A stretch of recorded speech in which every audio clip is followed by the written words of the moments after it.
గురూజీ తెనాల నుంచి Ramanareddy caller line లో ఉన్నారు, వారితో మాట్లాడదాం. నమస్కారం అండి రమణారెడ్డి గారు. నమస్తే మేడం. నమస్తే అండి, ఎవరి గురించి తెలుసుకోవాలనుకుంటున్నారు? నా పేరే మేడం ఎస్ వెంకటరమణారెడ్డి. మీ నక్షత్రం చెప్పండి. నక్షత్రం అండి. డేట్ ఆఫ్ బర్త్ ఐడియా ఉందా? 5/12/1968 అండి. 5/12/1968. పుట్టిన సమయం? పుట్టిన సమయం డిసెంబరు 4వ తారీఖు అర్ధరాత్రి దాటిన తర్వాత 12:40 అండి. అర్ధరాత్రి 5వ తారీఖు ఎర్లీ అవర్స్. 4వ తారీఖు దాటిన తర్వాత, అర్ధరాత్రి దాటిన తర్వాత. అవునండి, 5th ఎర్లీ అవర్స్ 40 minutes.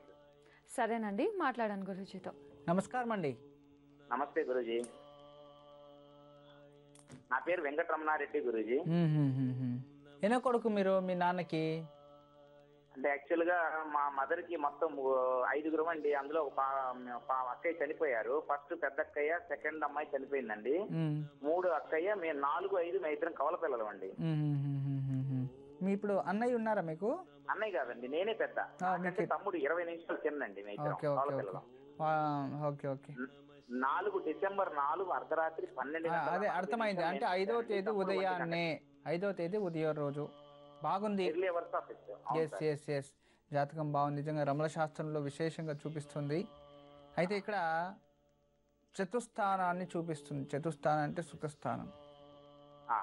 ఈ సుఖస్థానంలో పాపగ్రహాలు ఉండడం వలన మీ జీవితంలో ఎంత డబ్బు వచ్చినా ఏం చేసినా ప్రశాంత తృప్తి జీవితం లేదు. మంచి కుటుంబం ఉంది, మంచి ఫ్యామిలీ ఉంది, అంత బాగుంది. కానీ ప్రతి ఒక్కరు మిమ్మల్ని ఉపయోగం చేసుకున్నారు, మీకెక్కడో ఒక అపవాదము, అవమానం చేశారు అనే బాధ మీలో ఎప్పుడూ ఉంటుంది. అవునండి. ఎందుకంటే జాతకంలో అది చూపిస్తూ ఉంది. తర్వాత మంచి మీ వల్ల ఒక 100 మందికి ఉపయోగం అవుతుంది, మంచి చేయాలి ఎప్పుడు అనే ఒక ఆతురత మీది. కానీ మీ దానికి ఒక ఆర్థికంగా సపోర్టు తక్కువ, మానసికంగా సపోర్ట్ చేసినా కూడా అందరూ శత్రులు. చూడండి ఎలా ఉంటుందంటే మీ కళ్ళ ముందు అంతా ఉంటుంది, చూడడానికి, చెప్పుకోవడానికి, అనుభవించడానికి ఏం లేదు. అలాంటి పరిస్థితి ఇవ్వడం ఇది. మీరు ఏం పని చేసేవారు? స్వామి మాది తెనాలిలో అప్పడాల వ్యాపారం స్వామి. మేము 350 మందిని మంచి పోషించిన కంపెనీ స్వామి మాది. 2003లో ఒక వేరే వాళ్ళ షూరిటీ ఉన్న దాంట్లో మేము దెబ్బతిన్నాం, ఆర్థికంగా దెబ్బతిన్నాం. అప్పటి నుంచి స్లోగా వ్యాపారం ఆగకుండా అలాగ లాక్కుంటూ వస్తున్నాం స్వామి. మాకు వ్యాపారం చాలా ఉంది, చేసుకోవడానికి అవకాశం ఉంది, కానీ ఆర్థిక పరమైన వనరులు లేవు. నా దగ్గర డబ్బు లేదు, ఎదగలే. అలాగే బండిని అలా లాక్కుంటూ వస్తున్నామండి. అది గురూజీ, మాకు ఆర్థిక సహాయం కావాలి. ఈ విశేషంగా యాక్చువల్ గా ప్రోగ్రామ్ మా మిస్సెస్ ప్రతి నిత్యము మీది మిస్ కాకుండా ఆ టైంకి అటెండ్ అవుతుందండి. ప్రతి రోజు కూడా నైట్ టైం డైలీ 5 times మీకు మెసేజ్లు పెడుతుంది. ఆ అమ్మాయి చూడాలని కంపల్సరీ ఆ అమ్మాయి ప్రతిరోజు చూస్తుంది మీది. గురూజీ నుంచి ఎప్పుడు వస్తుందా ఫోన్ కాల్, ఏమన్నా రెమెడీ చెప్తారా, చెయ్యాలని చెప్పి ప్రతి నిత్యము మీరు చెప్పారు. ప్రతి ఏం చెప్పినా ఆ రోజు సాయంత్రం ఖచ్చితంగా చెయ్యాలి. అలా చేస్తుంది మా మిస్సెస్. 2 మగపిల్లలకు గురూజీ. నాకు తమ్ముడు మ్యారేజ్ చేసుకోలేదు, ఆర్థికంగా ఇబ్బందుల్లో ఉన్నామని చెప్పి నేను చేసుకోనని కూర్చున్నాడు. ఇంట్లో అదొక బాధ. వ్యాపారం ఏమో ఉండి కూడా చేయలేని పరిస్థితి. ఎంతో వ్యాపారం ఉందండి మా చేతిలో, కానీ సరైన మాకు సపోర్ట్ లేదు ఫైనాన్షియల్ గా. మంచి సహాయం ఏదన్నా అందితే నేను ప్రయత్నం చేస్తున్నాను స్వామి.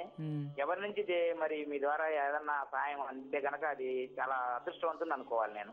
ఖచ్చితంగా భగవంతుడు ఉంటాడు, మీరేం భయపడకండి. భగవంతుడు ఏదో ఒక రకంగా మీకు ఈ రోజు నుంచి సహాయం త్వరలోనే అందుతుంది.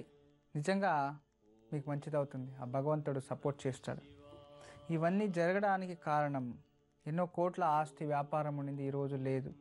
ఆస్తి ఉన్నప్పుడు ఏదో మనకి తెలిసి తెలియకుండా ఏదో కర్మను, పాపము, ఎవరికో ఎదురో ఏదో జరిగింది తెలియకుండా. ఆ కర్మ ఎప్పుడైతే స్టార్ట్ అయిందో మనకి ఈ ఒక కాలం వచ్చింది. అంటే అక్కడి నుంచి నా బ్యాడ్ టైం స్టార్ట్ అయ్యి అన్ని ఆస్తులపై ఆ కర్మ మీరు ఇంకా అనుభవిస్తున్నారు.